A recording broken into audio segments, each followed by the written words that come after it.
Bonjour tout le monde. Bienvenue à la Banque du Canada. Good morning, everyone. Welcome to the Bank of Canada and this morning's press conference about today's Financial Stability Report. Le gouverneur Macklem et la première sous-gouverneure Rogers vont partager leur déclaration préliminaire. Après, nous allons tourner à vos questions. Governor Macklem and Senior Deputy Governor Rogers will deliver their opening statement, and after that, we will be happy to take your questions for about a half an hour. Alors, la parole est à vous. Thank you, Paul, and good morning. Senior Deputy Governor Carolyn Rogers and I are very pleased to be here to discuss the Bank of Canada's Financial Stability Report with you this morning. Each year, the bank assesses the stability of Canada's financial system and highlights risks that could threaten that stability. While some risks have diminished, the current trade environment has pushed risks higher overall. But let us look back for a minute before we look ahead. The country's financial system has faced unprecedented shocks in recent years, and it has proven resilient.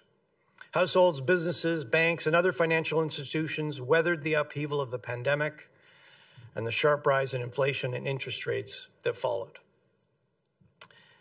It was a difficult period for many Canadians, and pockets of stress remain. But proactive steps taken by households and businesses, together with substantially lower interest rates, put the system on a more resilient footing heading into 2025. Now the Canadian economy and financial system face a new threat. U.S. trade policy has taken a dramatic protectionist shift. Tariffs and uncertainty have sharply reduced prospects for global economic growth, and financial markets have been rocked by chaotic policy announcements and reversals. A long-lasting trade war poses the greatest threat to the Canadian economy. It also increases risks to financial stability. There are two key concerns. In the near term, the unpredictability of U.S. trade policy could cause further market volatility and strains on liquidity. In an extreme case, market volatility could turn into market dysfunction. In the medium term, a prolonged global trade war would have severe economic consequences. It would reduce growth and increase unemployment. This could, in turn, have important ramifications for the financial system. With debt still at high levels, some households and businesses may be unable to keep up with payments. If loan losses occur on a large enough scale, banks could cut back on lending in response. This would exacerbate the economic downturn and put more pressure on businesses and households. Une longue guerre commerciale est la plus grande menace pour l'économie canadienne. Elle accroît aussi les risques pour la stabilité financière. Il y a deux grandes préoccupations. À court terme, la politique commerciale américaine imprévisible pourrait accroître la volatilité des marchés et causer des problèmes de liquidité. Dans des cas extrêmes, la volatilité des marchés pourrait perturber leur fonctionnement. À moyen terme, une guerre commerciale mondiale prolongée aurait de graves conséquences économiques. Elle ferait diminuer la croissance et monter le chômage, ce qui pourrait avoir des répercussions importantes sur notre système financier. Comme l'endettement est encore élevé, certains ménages et entreprises pourraient avoir de la difficulté à faire leur versement. S'il y a beaucoup de pertes sur prêt, les banques pourraient accorder moins de financement. Ce ferait ralentir encore plus l'économie et causerait plus de pression sur les entreprises et les ménages. What we are evaluating in this report are the indications of stress in the overall financial system. There are many uncertainties. We still don't know what tariffs will remain, whether they'll be reduced or escalated, and how long all of this will last. That makes it particularly difficult to anticipate the risks to the financial system. In our April Monetary Policy Report, we presented two illustrative scenarios to show how a trade war could affect the economy. In the FSR, we focused on the more severe of those scenarios to explore how the trade war could affect different parts of the financial system. To be clear, our analysis is not a projection. It's an assessment of vulnerabilities, pockets of existing or potential stress that could spread across the financial system. So let me now turn to the Senior Deputy Governor to outline these vulnerabilities and how they affect the four key sectors of our financial system: households, businesses, banks, and institutions known as non-bank financial intermediaries. This is a broad category including finance companies, pension funds, insurance companies, and fund managers. Carolyn. Thank you, Governor. I'll start with households. Total debt relative to disposable income is lower than it was a year ago, but still high by historical standards. Despite lower interest rates, signs of financial stress have risen over the past 12 months, particularly in households without a mortgage. For example, the share of these households that are behind on credit card or auto loan payments has continued to go up. Among households with a mortgage, about 60% are facing renewal this year or next. Most of those renewing will see their payments rise because they took out their mortgage during the pandemic when rates were at historic lows. But the average increase in payment will be smaller than we expected a year ago. Still, if a large shock causes job losses, it'll be harder for some households to keep up with their debt payments. A prolonged trade war may be that shock. It would cause demand for Canadian exports to fall. It would disrupt supply chains, threatening jobs and incomes. Workers in trade-dependent industries could find it particularly difficult to continue managing their debt. A prolonged trade war would also matter for businesses. Most Canadian businesses have managed to adjust to past interest rate increases, and the surge in small business insolvencies last year proved to be temporary. But businesses in trade-related sectors, especially those with high debt, low profitability, or cash reserves, could also fall behind on debt payments. A strength in our financial system is that Canadian banks are well positioned to absorb higher credit losses. Banks have increased their capital buffers in recent years, and more recently they've also increased their provisions for credit losses, and these both bolster their resilience. Liquidity levels remain high, and access to funding for banks is also good. But if credit losses occur on a large enough scale, banks could cut back on lending in response.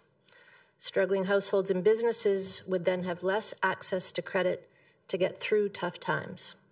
This cycle could exacerbate the economic downturn.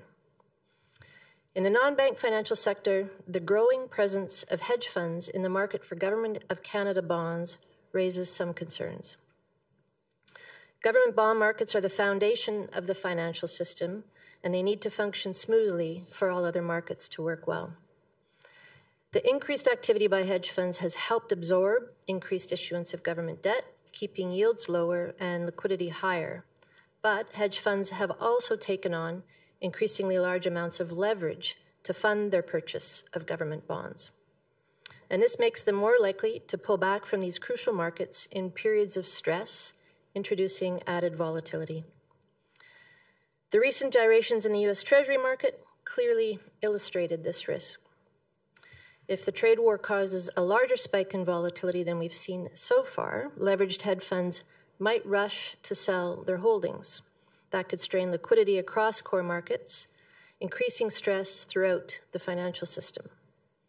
Moreover, the growing connection between banks and non-bank financial institutions could make it easier for stress to spread. Against that backdrop of increased market volatility, and given their importance in the government bond markets, hedge funds need to make sure that they're prepared to respond to sudden liquidity needs without disrupting broader market functioning. It's time to wrap up. Notre système financier est solide.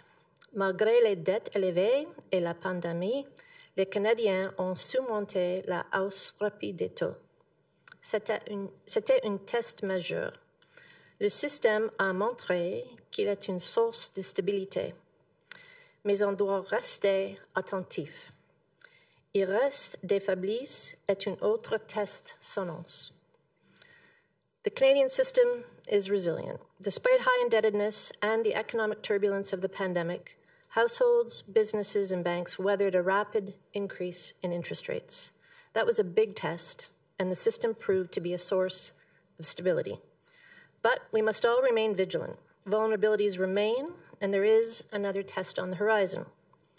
By identifying vulnerabilities, we can help the financial system prepare for future stress. We're watching developments closely and remain in regular contact with financial system participants and with other authorities in Canada and globally. A stable, resilient financial system that absorbs shocks rather than amplifying them benefits every Canadian. And with that, the Governor and I would be pleased to take your questions. Okay, thank you both. We will go to questions now, starting with the reporters here in the room in Ottawa, and after which we'll go to those who have joined remotely. Today, we're going to do one question and, if desired, one quick follow-up per outlet, please. If I forget to do so, please state your name and affiliation. Avant de poser votre question, veuillez vous identifier si j'ai oublié de le faire. Et bien sûr, libre à vous de poser vos questions dans la langue officielle de votre choix. So let's start here in Ottawa, and I'm going to call on Eric Bloomberg from Eric Bloomberg. You know, that's twice I've done that today. Eric Hertzberg from Bloomberg News, please. Good morning. Firstly, how much responsibility does the Bank of Canada ascribe to itself when it comes to the rise in household balance sheet vulnerabilities in the last decades? Look, I think the purpose of the report is to highlight where the vulnerabilities are. And why do we do that? Well, we do that to help the financial system prepared for worst case outcomes. So, I mean, coming to households, household indebtedness has risen now, going back, a large number of years. I'd have to actually go back to put a number on it, but we've been expressing concern about rising household indebtedness for many years now. And that's happened against the background of low interest rates. It's happened against the background of high interest rates. So I think it's a broader issue than monetary policy.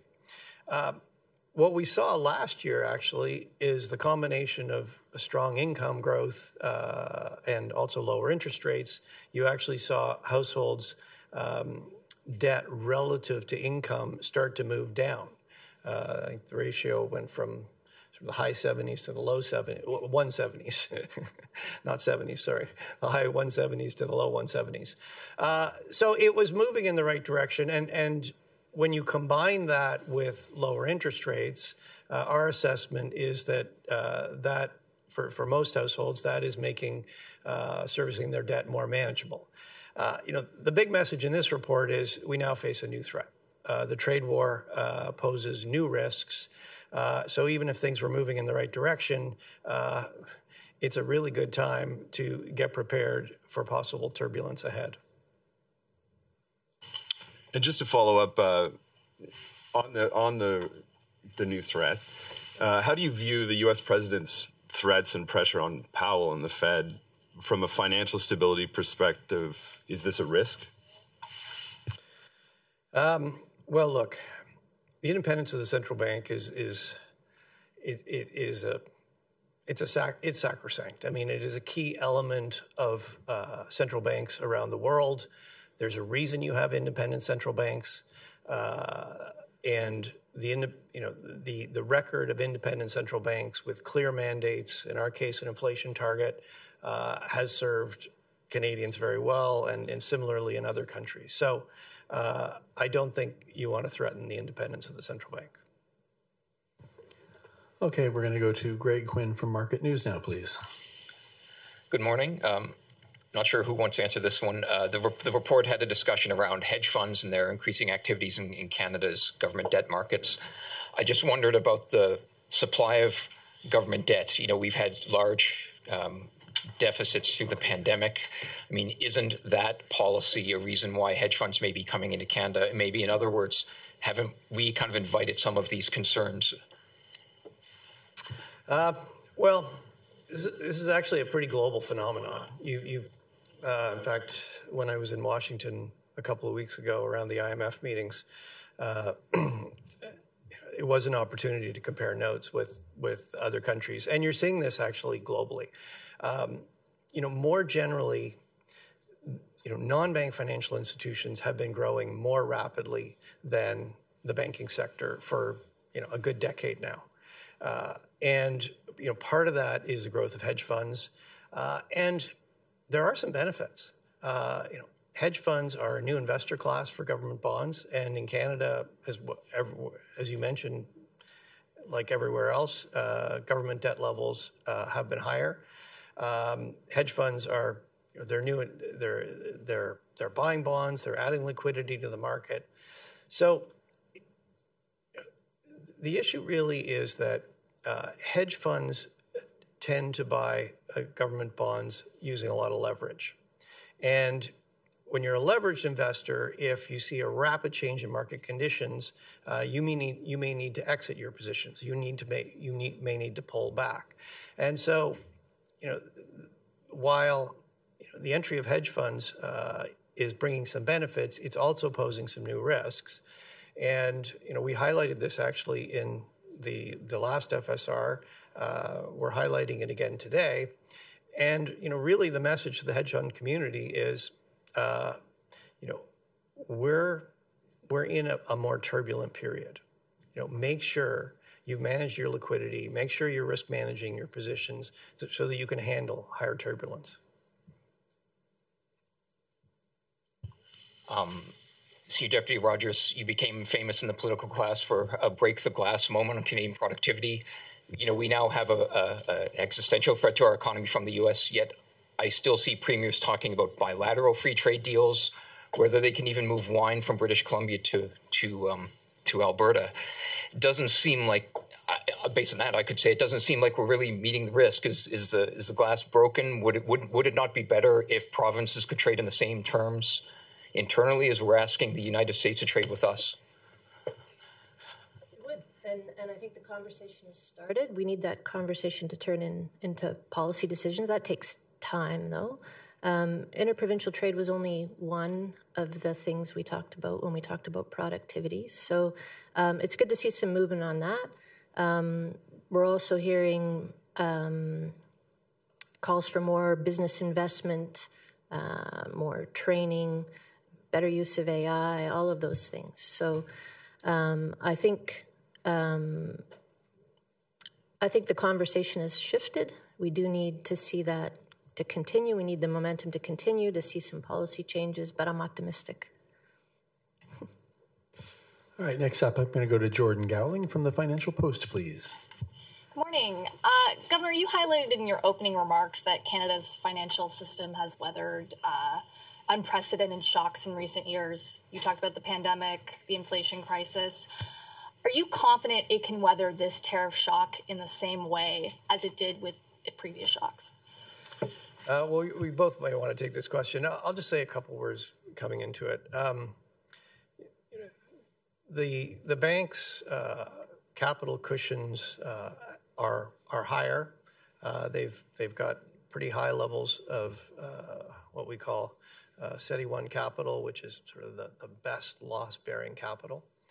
They've also increased their provisions. Now, provisions are for the credit losses that you can predict might happen.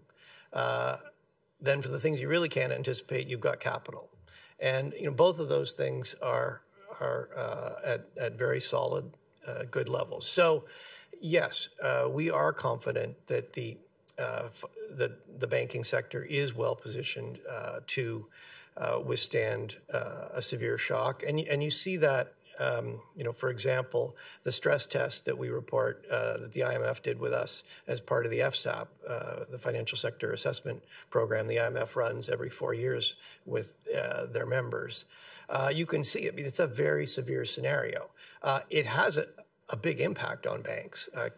Capital levels come down, but the capital levels are able to absorb the shock. The risk, though, that we are concerned about in a very extreme situation, banks might, in a very extreme situation where they are facing large credit losses, banks may be in a situation where they need to pull back on lending to protect their capital. And if that happens, the banking sector moves from being a shock absorber to a shock amplifier. And that's what you don't want to happen. That makes a bad situation worse. But I think we are confident the banks are coming into this in a good place. And, the message here is this is a time for vigilance. I don't know if you want to. I mean, the only thing I'd add to that is that you always have to be careful not to fall into the trap of preparing for the last crisis. The thing about a crisis, what makes it a crisis is you didn't expect whatever happened to happen, right? So this is one of the things we do in the FSR is we think of what could possibly go wrong. We devise these stress tests. They're not forecasts. They're actually designed to be very sort of tail risk scenarios. And we basically run a model to see what do we think the banks would do in that situation and how would they fare. So, the ones that we present in the FSR this year are pretty extreme scenarios. So that's the thing that gives us confidence that the banks are well positioned to be that shock absorber. But you have to stay vigilant. And the banks themselves run these tests too. So these are our stress tests. They run their own stress tests. So this is how they're thinking too. What could go wrong, and are we prepared for that? The report paints a pretty bleak picture for mortgage arrears in a worst-case global trade war scenario, making them comparable to the 2008 financial crisis. How long do tariffs have to remain in place for this scenario to turn into a reality? Well, again, it's important to remind you that this isn't a forecast. So really, as I said, what we've done here is we've taken one illustrative scenario out of the MPR, and then we've also taken the scenario out of the FSAP stress test and modeled used them as channels through which the financial sector would sort of travel and looked at what could happen. But it isn't a forecast. We can't tell you if X months happen, then we get to X position in arrears. It's not that detailed scenario. It's a pretty extreme scenario. I mean, scenario 2, the IMF FSAP, it's longer. They're extreme scenarios. They would, they imply a pretty dramatic escalation of the trade war and something that lasts for a long time. I mean, to put it in simple terms, when you're doing the FSR, you put your gloomy hat on. You get gloomy. You think about, okay, what could go wrong, and then you ask, how well prepared are we? How do we get better prepared? And you can look at Table 1A, Jordan, and you'll sort of see the scenario mapped against previous episodes of stress and sort of how extreme things would need to be. Yeah. All right, let's go to Promit Mukherjee from Thomson Reuters, please. Good morning, Governor. In the light of the meeting between Prime Minister Carney and President Trump, what do you think are the chances of the trade war not being protracted and prolonged? Well, look, I think it was important that the Prime Minister and the President of the United States connect. I think it's important that they understand each other's positions, and it's important that the lines of communication were open. That was accomplished. But there's clearly a long way to go. I think what we've seen from U.S. trade policy is that it can, we have seen a series of significant tariffs put on with subsequent reversals. I think what you got to take away from that is it's pretty hard to predict. I mean, on the one hand, what we're all hearing from the White House is they want to do deals. They're sitting down with countries. They want to negotiate deals to bring tariffs back down. On the other hand, there are threats of new tariffs, pharmaceuticals, semiconductors. We'll see. So I'm not going to try to handicap which way this is going to go. I think getting back to the April MPR, that's why we use scenarios. Let's hope we move more towards scenario 1 or something even better. But particularly in the context of the FSR, we focus on scenario 2 because we want to make sure that if things are really bad, the financial system is resilient and can help Canadians, help business get through what would be a very bad period. in case there is, in case we manage to sign a deal with Mr. Trump and the tariffs are removed, what are the country-specific risks do you think are still there for the financial stability of the system? Well, look, first of all, I would say that would remove what we think is the biggest risk, the most immediate risk, and that would be extremely positive development, both for the economy and for the financial system. I mean, in terms of some of the risks that would remain, we've talked about the growth of non-bank financial institutions, including hedge funds, in our markets, the fact that they take more leverage. In the last FSR, we highlighted the growth of the bond futures basis trade. Those things all predated, those. While, as I mentioned, there are certainly benefits, they do pose some risks. The trade war is a potential trigger, but that vulnerability is still there. Household indebtedness is also still elevated. Good news is it came down through last year. It's moving in the right direction. But after many years of going up, 1 year of going down doesn't remove that vulnerability. Okay, I'm going to go to Mackenzie Gray from Global, please. Hi there. I know the tariffs move around and I know things change a lot, but in the current context that we find ourselves today with the tariffs that are on Canada, if they were to stay in place for an extended period of time, would that lead to the severe economic consequences that you referenced in the report? We're not here to give a forecast, but what I can say is that the current tariffs are significant, but the scenario 2 that we focus on in the FSR would be a significant escalation relative to where we are today, not only for Canada, but for other countries around the world. And that would imply a much bigger effect on the global economy. Canada's an open economy. We trade with the global economy.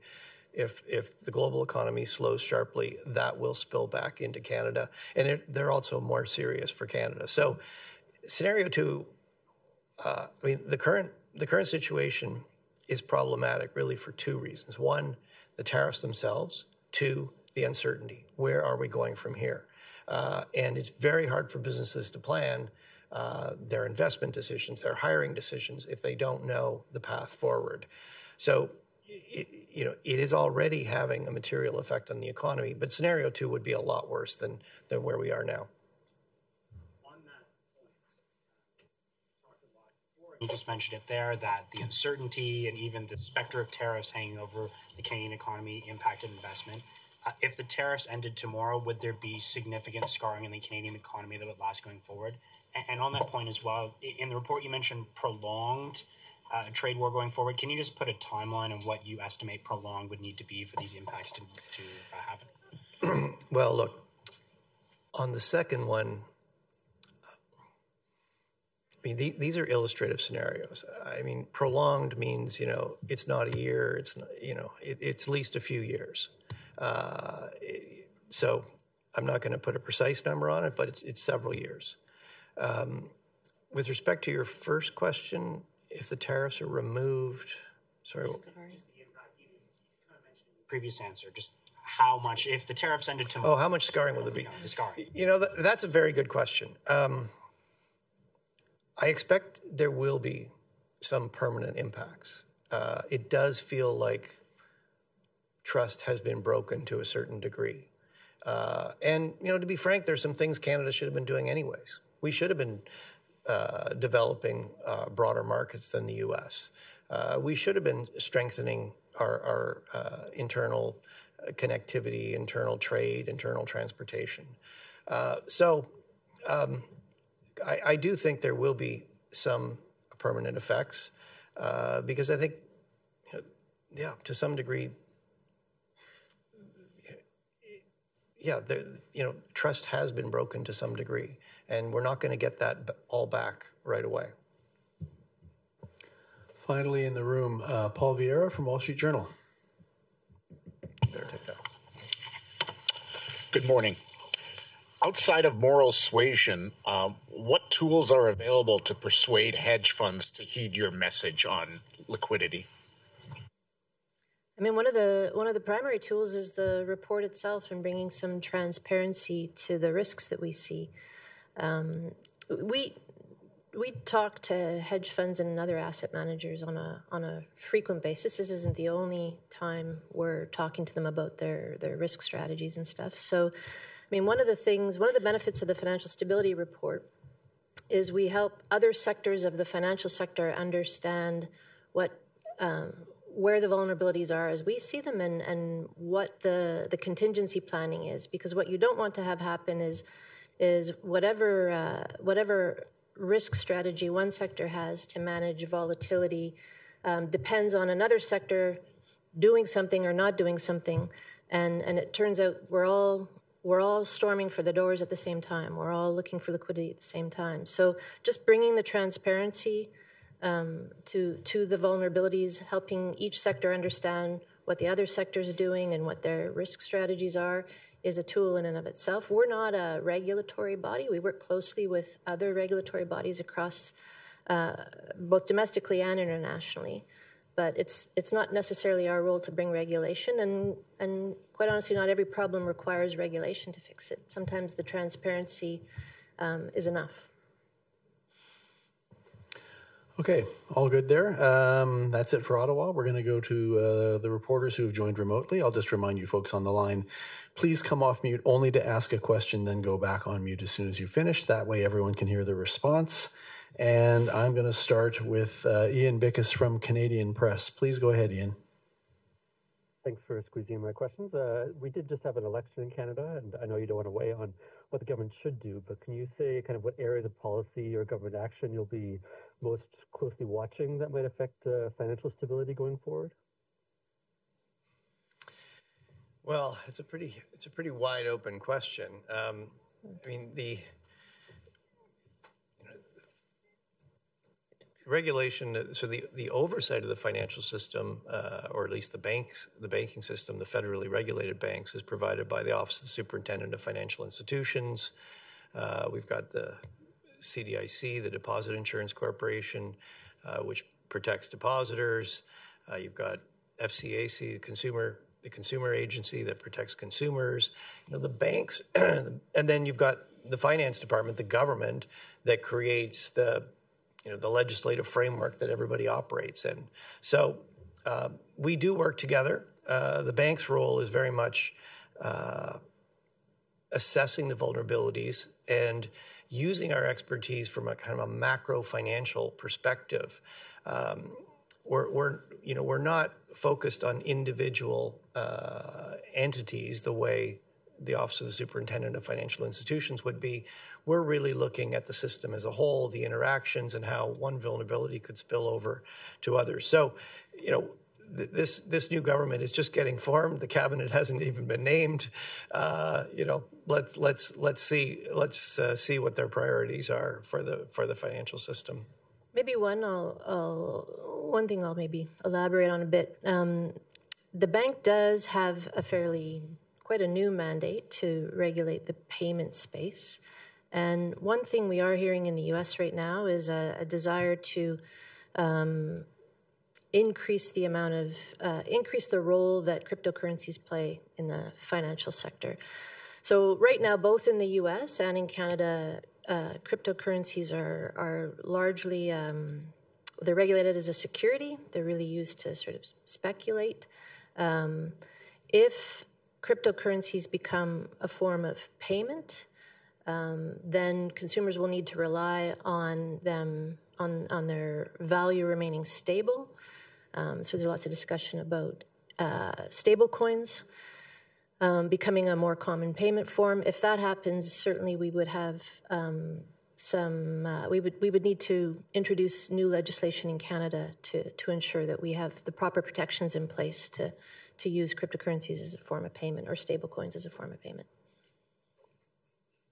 Thank you. And then just following up, you did mention the report that the renewal risk for mortgages has come down, or the pressure has come down. How much does that reduce the need to kind of reduce rates, or how much is that going to affect your decision on rate decisions, the kind of mortgage renewal pressures that have been a big concern in the past? Well, I mean, we look at many things when we make rate decisions. We don't make them purely on the mortgage market. It is one of the things we always consider. Really, again, from a financial stability perspective, we were watching carefully. We knew that the interest rate response to inflation was putting pressure on households, and particularly on mortgages. We've watched that carefully. As rates have come down and other things such as income have come up, that pressure has eased. But it doesn't. It's not a variable on which an interest rate decision turns. Okay, let's go to Mark Rendell from the Globe and Mail, please. Thanks for taking the question. Governor, you mentioned earlier in response to an earlier question, you're not trying to handicap whether we're heading towards scenario 1 or scenario 2. But there have been a number of developments since the rate decision and since the NPR, whether that is, hints from the U.S. that they're talking to China, a deal today with the U.K. apparently being announced, what seems like a pretty positive meeting between the Prime Minister and Mr. Trump. Are we closer to scenario 1 than scenario 2 than we were in the NPR? And how have those probabilities shifted since the NPR? Well, Mark, where I'd start is this continues to be a moving target, and that's why we had scenarios, and I think until we have a clearer sense of direction, I think those scenarios are useful. Let's hope, particularly by the time we get to the July monetary policy report, there is a clearer sense of direction, and we can at least narrow the scenarios or possibly move more to a central scenario. But we're not there yet. Look, it's pretty, it continues to move around, and so I think you have to be careful about, getting too focused on exactly where you are, on what scenario. I mean, I will give you this. Yes, since we did the last monetary policy report, since the April monetary policy report, there have been some positive developments. And yes, I think that, what we said is we're somewhere between 1 and 2. Yes, so we've moved a little closer to 1. But, it is still pretty early days. We're going to, I have, the UK deal is about to get announced. There are potentially a whole other series of deals. Canada needs to sit down with the United States and chart a path forward. So I think we have to be prepared for the fact that let's hope we keep moving in the right direction, but we have to be prepared for the fact that some other things, there could be some setbacks, there could be some new volatility, and that's why we're having this discussion here today. We want to make sure that there is a level of vigilance, that there isn't overconfidence that everything is going to work out, and that the financial system is prepared for turbulence. Let's hope it doesn't happen, but let's make sure we're prepared if it does. On the question of turbulence, I'm wondering, when you guys looked at the period in early April after Liberation Day when there was a big sell-off in the Treasury market in U.S. dollars, I'm wondering, can you guys explore when you were looking behind the curtain into different aspects of the financial system we can't necessarily see, what was principally happening that was causing those big moves in Treasury markets and the dollar? And you also, kind of continuation of that, you also highlight in the report, the risk that the kind of safe haven status of the U.S. assets and the U.S. dollar may be shifting over time. I'm wondering how big of a risk is that? Is that a tail risk? Is that something that you're taking more seriously now? Thanks. Okay, well, for a follow-up, you packed a lot in there, Mark. But let me highlight a couple of things. First of all, it is important to distinguish between extreme volatility and market dysfunction. And we did see bouts of extreme volatility following the April 2nd announcement. But markets continued to function. We did not see dysfunction. Yes, liquidity was scarcer, it was more expensive, but if you paid up for it, it was there. Buyers were coming in. Markets continued to function. Second point, as you indicated, we did see some unusual correlations at these moments of extreme market volatility. In particular, equities and bonds both fell at the same time, and the U.S. dollar depreciated against a background of a broader flight to safety. So, yes, there has been considerable discussion around, okay, what was going on in the market at that time.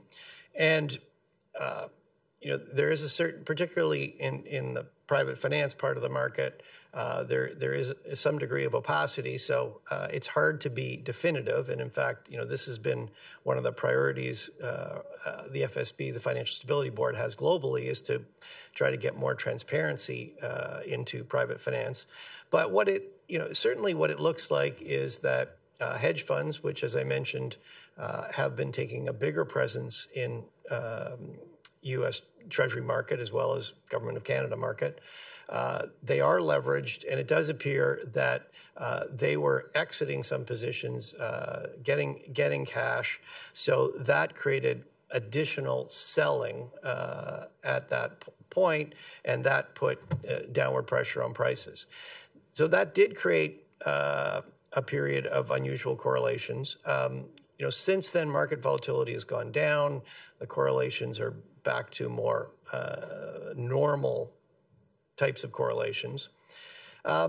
With respect to this issue of the U.S. dollar as the global reserve currency, yes, the performance of the U.S. dollar in moments of volatility is one part of its role as the global reserve currency. But there are many other dimensions, many other reasons why the U.S. dollar is the global reserve currency. And I think what you're hearing when you talk to global investors was, okay, well, even if the U.S. dollar is performing a little differently, if I'm not in U.S. dollars, I got to be in something else, and that could perform even more differently. So, we've seen a lot of money come into the United States in the last number of years. We may see some diversification out of the U.S. dollar. I don't think that would be too surprising, but that's very different from the U.S. dollar losing its status as global reserve currency, and I think it's way too early to speculate on that. Okay, and that concludes today's press conference. So thank you, Governor Macklem, Senior Deputy Governor Rogers, and thanks all of you for joining us. See you next time. Thank you.